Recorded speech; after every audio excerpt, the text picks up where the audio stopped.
Jayom Vishnupad Paramahamsa Parvajakacharya Astatara Sata Sri Srimad His Divine Grace A.C. Bhaktivedanta Swami Prabhupada Ki Jai ISKCON Founder Acharya Srila Prabhupada Ki Jai Namacharya Srila Haridas Thakur Ki Jai Grantharaj Srimad Bhagavatam Ki Jai Gaur Premananda.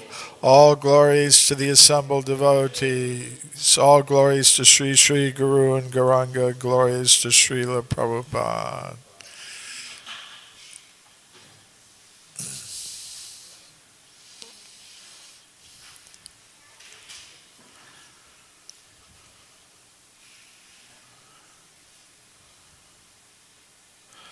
Om Namo Bhagavate Vasudevaya.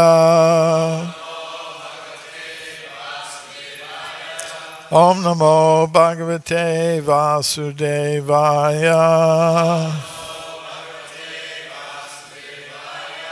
Om Namo Bhagavate Vasudevaya.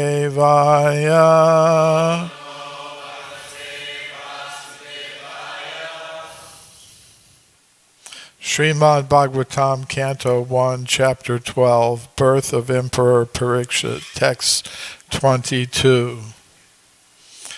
Mrigendra Eva Vikranto Nishevyo Himavan Iva Tatikshur Vasudevasau Sahishnu Pitara Viva Mrigendra Eva Vikranto Nishevyo Himavaniva Titikshur Vasudevasau Sahishnu Pitaraviva Mrigendra Eva Vikranto Nishevyo Himavaniva Titikshur Vasudevasau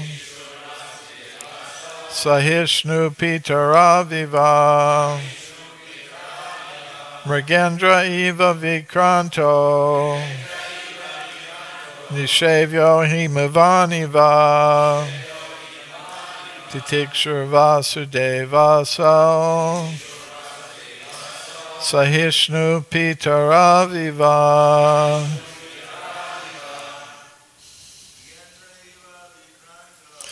Mrigendra Eva Vikranto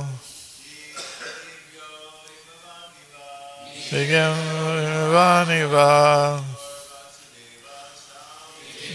Vasudevasau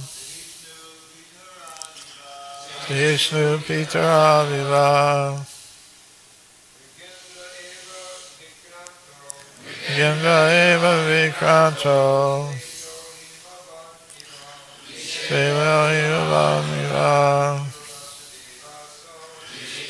Vasudevasau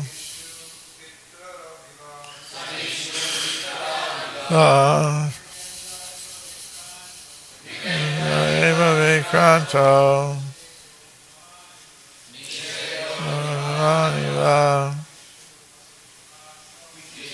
Vasudevasau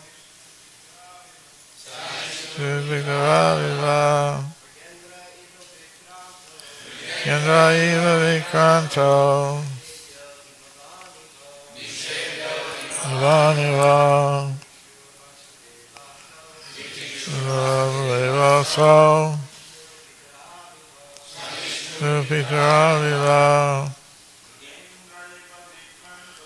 Mrigendra Eva Vikranto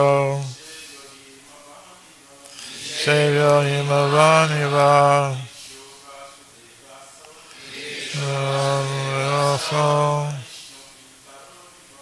Vishnu Pitaraviva. Vaishnavis. Mrigendra Eva Vikranto Indra Himavaniva Ishvara Vasudeva so Sahyashnu Pitaraviva Kaima Vikranto Dhamaniva Ishvara Vasudeva so Sahyashnu Pitaraviva Nagendra Eva Vikranto Dhamaniva Ishvara so Vishnu Pitaraviva Mrigendraha, the lion, Iva, like, Vikrantaha, powerful, Nishevyaha, worthy of taking shelter, Himavan, the Himalaya mountains, Iva, like, Titikshahu, forbearance, Vasudha Eva, like the earth, Asau, this child, Sahishnuhu, tolerant, Pitarao, parents, Eva, like. Translation and purport by His Divine Grace, A.C. Bhaktivedanta Swami Prabhupada. Translation: this child will be as strong as a lion, as worthy a shelter as the Himalaya mountains. He will be forbearing like the earth, and as tolerant as his parents. Purport: one is compared to the lion when one is very strong in chasing an enemy. One should be a lamb at home and a lion in the chase. The lion never fails in the chase of an animal. Similarly, the head of the state should never fail in chasing an enemy. The Himalaya mountains are famous for all richness. There are innumerable caves to live in, numberless trees of good fruits to eat, good springs to drink water from, and profuse drugs and minerals to cure diseases. Any man who is not materially prosperous can take shelter of these great mountains, and he will be provided with everything required. Both the materialist and the spiritualist can take advantage of the great shelter of the Himalayas. On the surface of the earth, there are so many disturbances caused by the inhabitants. In the modern age, people have begun to detonate atomic weapons on the surface of the earth, and still the earth is forbearing to the inhabitants, like a mother who excuses a little child.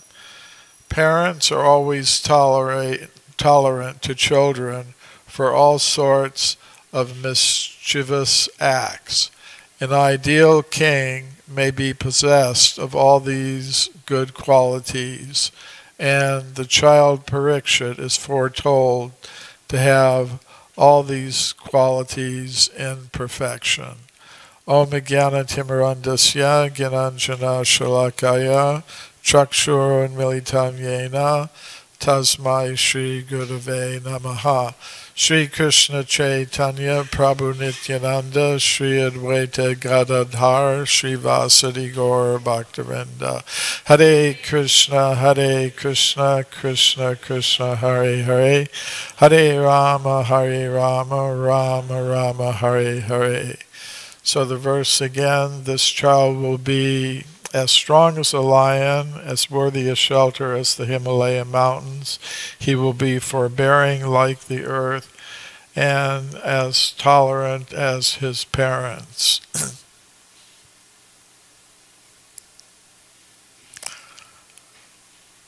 So, in these verses of this chapter, we're learning about the qualities that King Pariksit will possess when he grows up and takes on the role of being a ruler.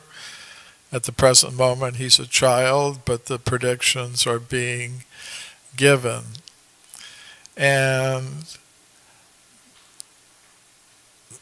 it's very important that the ruler possess these qualities if there's going to be a good kingdom for the population to live in.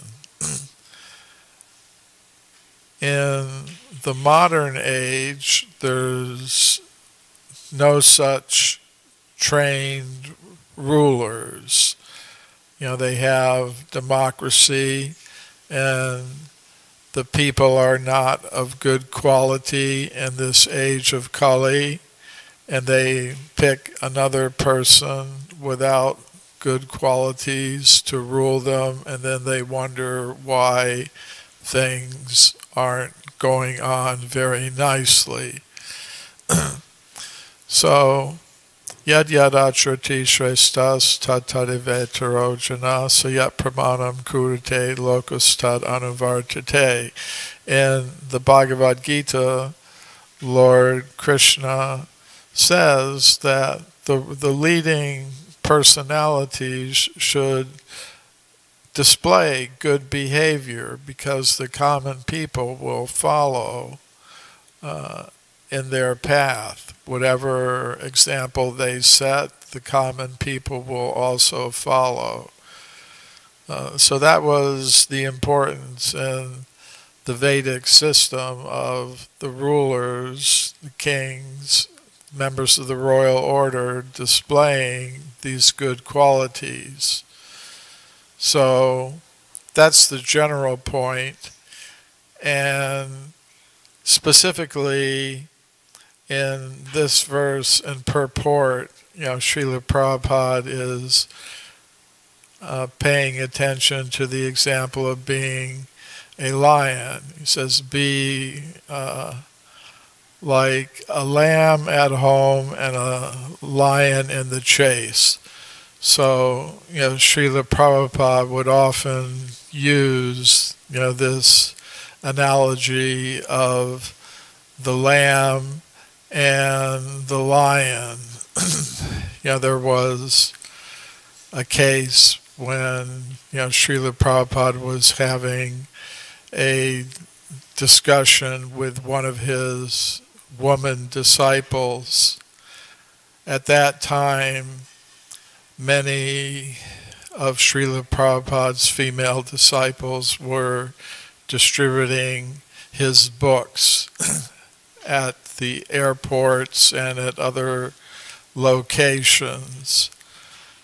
And they were also living in the temple communities. So this one particular lady was pointing out to Srila Prabhupada that when we go out to distribute books, we are approaching men, we're speaking with them, but when we go back to the temple, we have to behave in a different way. Keep your eyes down, don't talk to the brahmacharis, so on and so forth. And, Srila Prabhupada used this example. He says, yes, like you have to be like a lion in the chase, when you're out preaching, but when you come back to the temple, you have to be like a lamb. Don't chase after the devotees. So he would use that example in that regard. And another time he was giving a lecture here in Los Angeles about the Shriyas Upanishad, and he also used this example of lion and lamb in a different way. He was saying to the devotees, Krishna's like a lamb, but to the demons, to the sinful personalities, he's like a lion. He said, sometimes the atheists say, I don't see any God. And Srila Prabhupada says, but yes, you will see him at the time of death when he comes like a lion to rip you apart. But for the devotees, Krishna is like a lamb, very gentle. Sometimes he would use the lion and lamb analogy to illustrate another principle, namely might makes right. He said, sometimes politicians, they don't like somebody, they give him a bad name and hang him. And he gave the example, once there was a lion who was drinking some water at a stream, and some distance away there was a lamb also drinking water. And the lion, he said, the lion looked at the lamb and decided, like to eat that. So the lion said to the lamb, you're messing up the water, you're muddying the water, and I can't drink it. And the lamb said, I'm so far away from you, I'm not muddying your water. But the lion just decided anyways, that's it. Attacked the lamb and ate it. And the example is that, sometimes, a powerful nation or country, it wants to attack some other country, but it needs some excuse. It doesn't want to appear to be doing it without any reason. So they make some little provocation. And then using that as an excuse, then they attack the other country. So, Srila Prabhupada would use the example of the lion and the lamb in that way. So,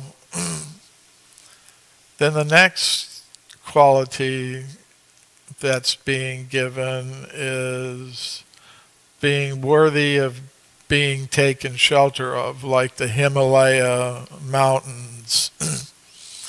And in the purport, Srila Prabhupada is explaining how the Himalayan mountains, they have so many fruit trees and caves and springs and streams to drink water, so that even a very poor person can go there and support himself or herself from the natural resources.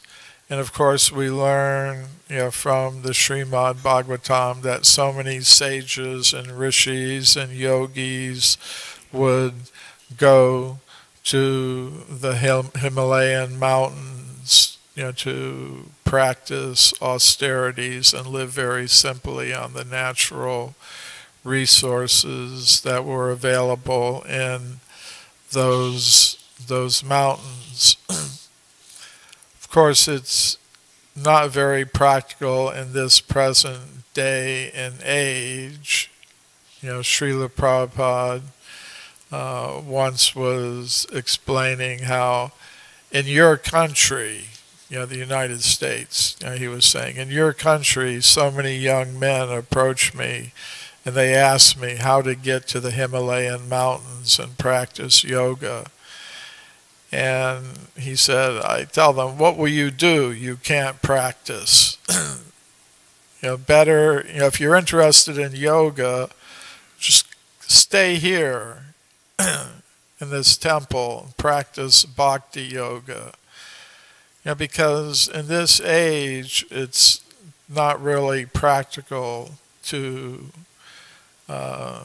practice the system of Ashtanga Yoga. It may be good to do some exercises, it may be good for the health, but to actually follow the whole system and cause the soul to depart through the Brahmarandra at the time of death and return back home, back to Godhead. That system is not very practical for the present age. Yoginam api sarvesham madgaten antaratmana shradavan bhajate yomam sabme yuktotamo mataha. Krishna explains that the best yogi is the one who practices loving devotional service to me. So Srila Prabhupada recommended that system of yoga. But sometimes people do have this kind of romantic, sentimental idea that, yes, I'll go to the Himalayas, I'll practice yoga. I had that idea before I joined the Hare Krishna movement. Of course, it's very difficult to go to India and go to the Himalaya mountains, but I thought, well, there's the Rocky Mountains.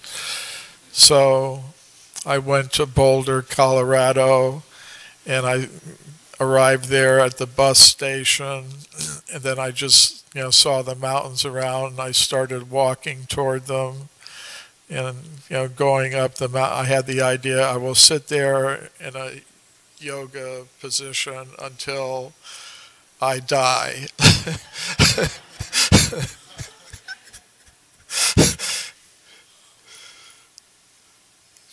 So I went up the mountain, I started climbing, went up, found some place near a stream by some trees, and I sat there in my yoga asana, and I sat there for many hours. I sat there all night. I sat there through part of the next day, and I said, I can't take this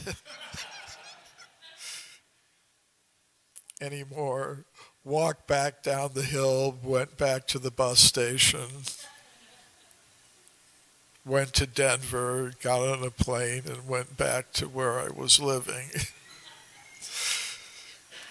And then somehow or other, I had the good fortune of meeting some Hare Krishna devotees who gave me a copy of Bhagavad Gita. And I learned there's another way, a more practical way to engage in the practice of bhakti yoga for this present day and age. So the Himalaya mountains are there, and it actually is nice. I've been at least as far into them as Haridwar and Rishikesh, and it is nice and peaceful up there. But Srila Prabhupada said that a devotee who is practicing bhakti yoga in one of his temples is in a better position than those who are trying to practice hatha yoga in the Himalayan mountains, at least in this present day and age. So there are the mountains, and as Srila Prabhupada is pointing out, there are in the Himalayan mountains all kinds of minerals like gold. In the Srimad Bhagavatam, the account of King Maruta is given. In very, very ancient times, long, long ago, this king was living, and he got a blessing from Lord Shiva. He performed some sacrifices for Lord Shiva, and Lord Shiva gave him access to a mountain of gold, a golden mountain in the Himalayas. So King Maruta would make use of this gold in his sacrifices. Sometimes we have fire sacrifices here in the temple, and there are different plates and different uh, bowls and different instruments that are used in the sacrifice. But King Maruta would use the gold that he had from this mountain to make all the instruments of sacrifice. So there were gold plates, gold bowls, gold sacrificial instruments that he would use in the sacrifice. And it was also the custom that after a sacrifice, the king would give the brahmanas charity. So he would give vast quantities of gold. He said, well, take all these gold implements. And it was just so much that the Brahmins, they couldn't even carry it all. I mean, sometimes this happens when you're traveling. People give you things, but you can't even carry them. Especially if you like to travel light, with all carry-on. You can't accept so many gifts, so you just leave them. So these Brahmins were like that. They couldn't carry all the stuff. They didn't want it anyway, so huge amounts of golden objects accumulated at this place. So many, many thousands or even millions of years later, King Yudhisthira wanted to perform a big sacrifice, Rajasuya sacrifice, and he needed wealth to perform this sacrifice. So Krishna, who was aware of what this King Maruta had did long ago, told Yudhisthira and Arjuna and the other Pandavas, well, if you need wealth, you can actually go to the Himalayan mountains and gather these gold objects that were left by King Maruta and the Brahmanas. So Arjuna was deputed to go up there, and he gathered those gold objects and took them back to Hastinapur to be used in the sacrifice, and therefore one of the names of Arjuna is Dhananjaya, the winner of wealth. And sometimes when I'm speaking to archaeologists, I give this as an example of ancient archaeology, that there were these gold artifacts that were left long ago in the Himalayan mountains, and Krishna told Arjuna to go up there and excavate them, and he did. So it's an example of transcendental archaeology.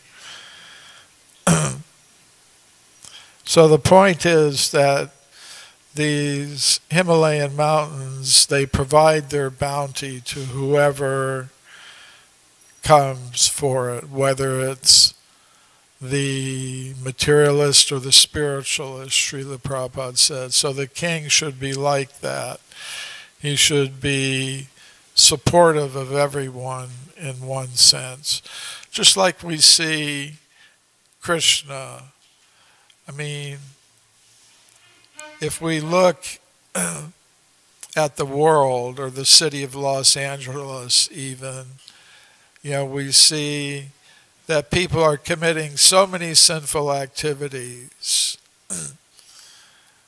Among the whole population, only a few at this moment are devotees of Krishna. But ultimately, everyone's a spirit soul. And Krishna is providing for everyone. Sometimes when I'm flying into the city, I look down, you see the vast city of Los Angeles, and I can see the place where the temple is when you're coming into the airport, from another place. But Krishna is supporting everyone. So in a sense, the ruler has to be like that. Then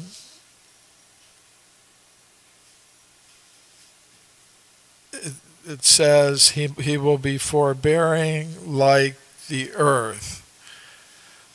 And Srila Prabhupada mentions in the purport, the earth has to tolerate so many disturbances caused by the residents. They're exploding atomic bombs. Srila Prabhupada said on the surface of the earth, that was true then. Since then, they've made some atomic bomb testing treaty where they don't explode on the surface of the earth now, but they go underground and test the atomic bombs underground. Still a disturbance to the earth.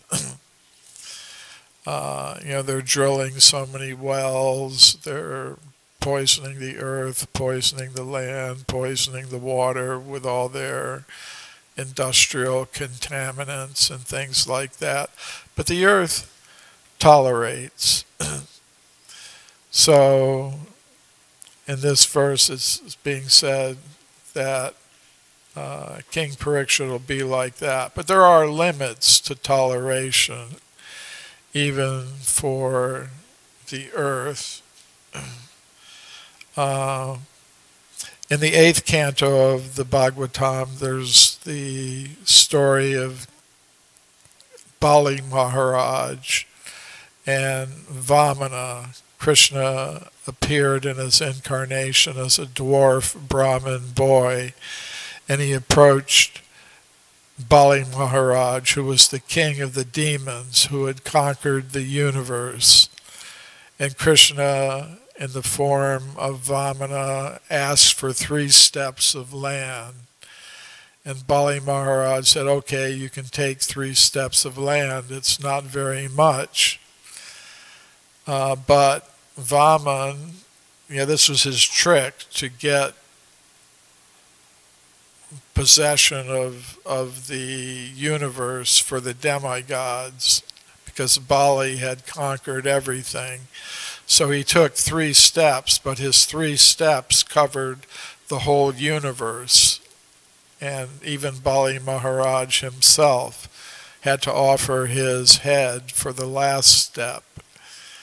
So Bali Maharaj had a guru, Shukracharya, and Shukracharya was telling him, no, you have to take it back. You shouldn't have done that, and Bali Maharaj replied to him, no, I can't do that. You give something to a Brahmin, you can't take it back. I would be, I would be turning myself into a liar, because I promised him I would give him everything, and now if I take it back, that means I'm a liar.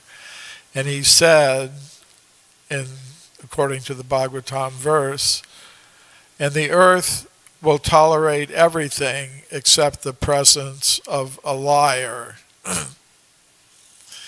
And in his purport to that verse, Srila Prabhupada explains, in the Kali Yuga, lying is like a daily occurrence. People lie all the time, from the highest positions in society down to the lowest. He says, so you can just imagine the kinds of reactions people are going to get to all that untruthfulness and lying. So there are limits to the toleration of the earth. Sometimes Bhumi, the goddess of the earth, has to go to Lord Brahma, the chief demigod, and saying, it's too much. Something has to be done. Then Lord Brahma will go to the shore of the milk ocean and address Lord Vishnu. Lord Vishnu, the earth is not able to tolerate anymore, the actions of the Asuric population that is disturbing her so much. So Krishna comes to adjust the situation. And then finally, it says he'll be tolerant like his parents. And parents, like the earth, often have to tolerate a lot from their children as they're growing up. But they do it lovingly. So the king should also be like that. And the word that's used here is sahishnu, tolerant, pitaraviva, tolerant like the parents. So we also see that word used in Lord Chaitanya's Shikshastakam prayers. Trinadapi sunechena toror eva sahishnuna. Tolerant like a tree, lowly like, or humble like the grass. Amanina manadena kirtaniya sadahari, not accepting any respect for oneself, but giving all respect and honor to others, and in that mood, chanting the holy names of the Lord. So, these are the qualities that are being expressed in this translation and purport. I'll stop there. Any comments or questions? Yes?